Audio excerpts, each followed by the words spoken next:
Now, the regional elections in France are not the only reason the world has its eyes on the country these days. On Saturday, the Global Climate Change Conference, the COP2, adopted a landmark international climate change agreement signed by representatives of 195 nations.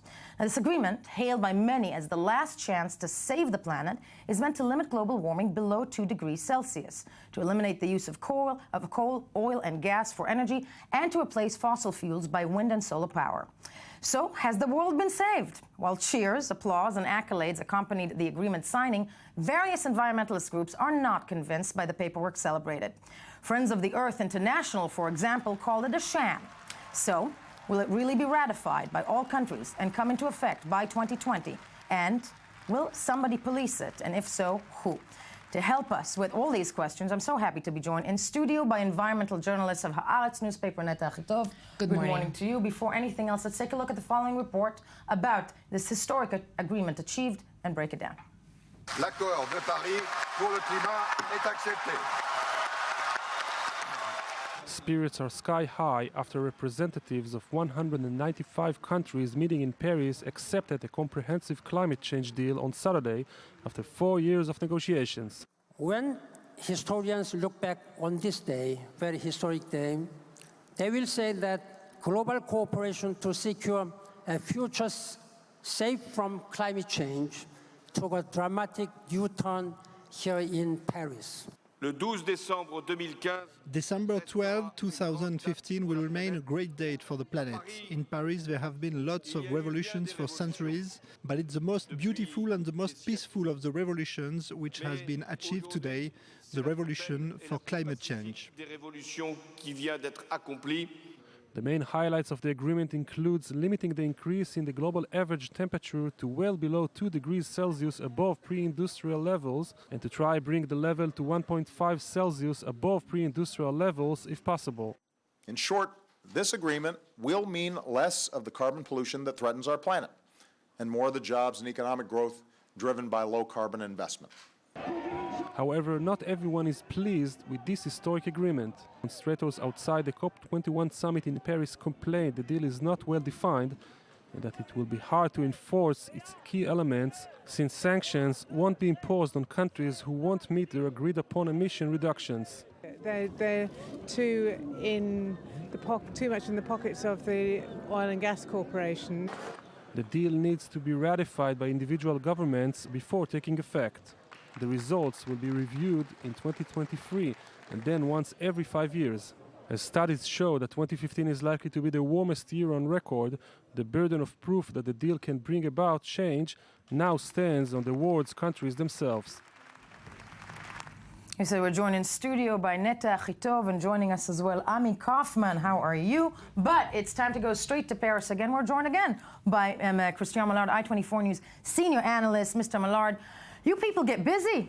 So this agreement, cheers, everybody happy. Is this agreement what it was supposed to be when we're looking at the details and the paperwork that came out of the climate summit over the weekend?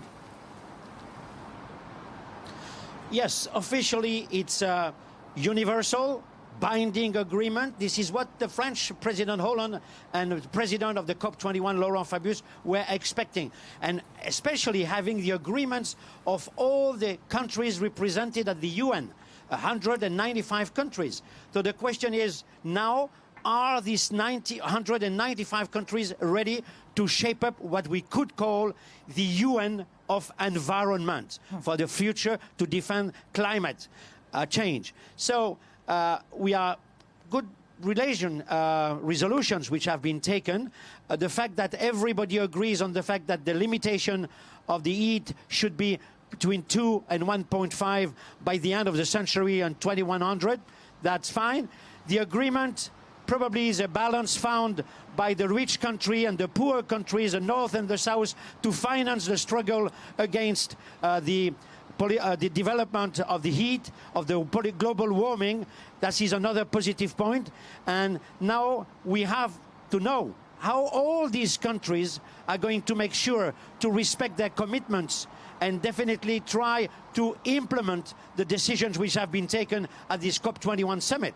Exactly, I think that's the million-dollar question, the ratification. Is there within this agreement any type of written text of who will implement it or policing it, or who will take care of making sure it is being carried out by all the countries? If you remember, in Kyoto, 1997, there was binding agreement, but which was not really respected. So now the question is, as everybody sees the danger which is coming up, now I think most of the countries, or all the countries, are ready to respect their commitments, and they have to create as soon as possible a system, to install a system which will be able to see if the commitments are respected by all the countries concerning the greenhouse effect, the greenhouse gas effect. So it will have to be done very quickly, definitely before the next Cop22, which will take place in Marrakesh in Morocco. We will see if it's respected, definitely. We will see. Mr. Millard, I want to thank you for joining us from Paris this morning. Netta Chitov QU. I'm trying to understand this because everybody's warning about Kyoto, and Friends of the Earth International, for example, came out over the course of the last 24 hours saying that this agreement, even though we saw Al Gore the happiest that he's ever been, calling it a sham. It's not a sham, and we have to remember, before Kyoto, the countries didn't do anything. They were just sitting there in Kyoto and for the first time talking about climate. Right. This time, prior to the agreement and the signing of the agreement, all the countries brought their programs of how they're going to reduce global warming and emissions. China and the US signed last year the biggest agreement ever between two countries and between the two biggest emitters in the world, that until 2030 and 2025, each of them will reduce as much as they can, 27% and 30%. Brazil just presented a huge program of how they're going to do so, and it includes saving the Amazon forest and many, many beautiful things. Also, India has this huge initiative of solar panels. So they arrived to Paris with this, in their back. It's not the same as Kyoto. But it's not the same as Kyoto, but I'm wondering with you, places like India, cannot move as fast as we would like them to, as the Western world would like them to, away from fossil fuels, because at the end of the day, it's not just the environment. It will affect their economy, wouldn't it, right? And it would affect the workforce. And it's got political implications. It's not affecting, it's shifting the money from coal, oil, and gas into renewable energy. In India, for example, it's the perfect country for solar panels. You just put a solar panel on, top of the building, and you have electricity for all the family. You don't need to buy it from a huge company that is, corrupt and terrible. Also for Africa, you put it on a shack in Africa, in the desert. And you have electricity. And I'm with you on that, but at the end of the day, those big companies that, you and I'll say it also, corrupt money, big corporations. It is within their invested interest, right? Yes. To try not to have this agreement ratified. True. Who's going to police that? So, we are in the zeitgeist of this time is to go against them. The 99%, are very angry at the 1%, and especially if they are polluting.